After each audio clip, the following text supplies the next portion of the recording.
నమస్తే, నేను మీ డాక్టర్ సరిత. గర్భిణీ స్త్రీలు తీసుకునే టీకాలు తల్లిని మరియు బిడ్డని ఎన్నో ప్రాణాంతకమైన జబ్బుల నుంచి కాపాడుతాయి. TT, TD, Tdap, tetanus, diphtheria, pertussis నుంచి రక్షిస్తాయి. టీటీ, టీడీ 2 డోసెస్ తీసుకోవాలి. మొదటి డోసు గర్భిణీ స్త్రీ అనే నిర్ధారణ అయిన వెంటనే తీసుకోవాలి. రెండవ డోసు 4 వారాల గ్యాప్లో తీసుకోవాలి, కానీ ఇది 36 వారాల ప్రెగ్నెన్సీలోపే తీసుకోవాల్సి ఉంటుంది. టీడాప్ ఇన్ఫ్లుయెన్జా ఫ్లూ వ్యాక్సిన్ 28 నుంచి 36 వారాల మధ్యలో తీసుకోవాలి. ఒకవేళ గర్భిణీ స్త్రీ మరల ప్రెగ్నెన్సీ 5 సంవత్సరాల్లోపు వచ్చినట్టయితే కనుక టీటీ కానీ టీడీ కానీ ఒక బూస్టర్ డోస్ సరిపోతుంది.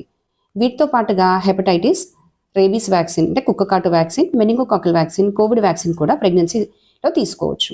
Live vaccines MMR, measles, mumps, rubella, varicella vaccines, BCG ప్రెగ్నెన్సీలో తీసుకోకూడదు.